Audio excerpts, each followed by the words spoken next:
ቤተሰብ እንዴት ናችሁ? ሁሉ ሰላም ነው ወይ? ዛሬ ደግሞ ስለ መጥፎ የአፍ ጠረን ነው የምናወራው።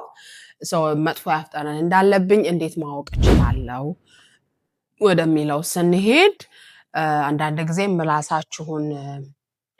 ምራቃችሁን ምላሳችንን እዚህ መዳፋችን ላይ በማድረግ እሱን ትንሽ ቆይቶ በማሽተት ይባላል። ግን አሮንት ቲንክ ለእኔ እሱ አልሰራልኝም።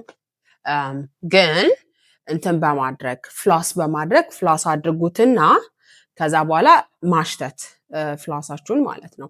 ያ የሚሸት ጠረን ካለው ዳሚንስ አፋችሁ ይሸታል ማለት ነው። ስለዚህ ያንዳንዱን ስፔሻሊ ደግሞ እዚህ መጨረሻ ላይ ያሉትን ፍሎስ በማድረግ እና ያንን በማሽተት ያንን ፊገር አውት ማድረግ ትችላላችሁ።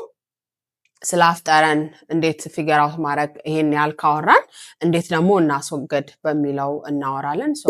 አንደኛው ኦፍ ኮርስ ፍሎስ ማድረግ ነው። ምክንያቱም የምንበላው ምግብ ጥርሳችን ላይ እየተከማቸ ያ ነው የመጥፎ የአፍ ጠረንንም አንዱ የሚያመጣው መንገድ ማለት ነው።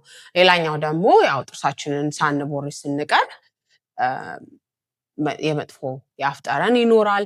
ሶስተኛው ደግሞ ምላሳችንን መቦረሽ አለብን። ብዙ ጊዜ የምንበላው ምግብ ያው የምናኝከው እንትን የምንለውም ያው በምላሳችንም እንትን ስለሚል ምንድነው ምግቡ እዛ ላይ ስለሚከማች ምላሱ ባልተቦረሸ ቁጥር ያ እየተከማቸ ይሄድና ላይክ ጥርሳችሁንም ብትቦርሹ ፍሎስን ብታደርጉ ምላሳችሁም ደግሞ ካልተቦረሸ የተወሰነ ያክል የአፍ ጠረን ሊያመጣ ይችላል። እና አንዳንድ ጊዜ ምላሳችሁ በጣም ነጭ ከሆነ ዳሚስ መቦረሽ አለበት ምላሳችሁ ማለት ነው። ስለዚህ እነዚህ ነገሮች በማድረግ መጥፎ የአፍ ጠረን መከላከል ትችላላችሁ።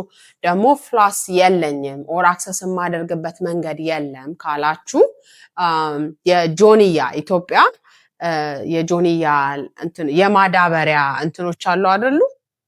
ክሩን እንደዚህ ምዝዝ አድርጋችሁት እንትን ብላችሁት አጥባችሁት በሱ እንትን ማድረግ ትችላላችሁ። ፍሎስ ማድረግ ትችላላችሁ። ከፈለጋችሁ ሊያውም የጥርስ ሳሙናውን ራሱ በሱ እንትን ትንሽዬ ሳታበዙ ላይክ መንከር ሳይሆን እንትን አድርጉት። ላይክ እንደዚህ ሳብ አድርጉበት በእንትን ትንሽ ቀቡት ማለት ነው።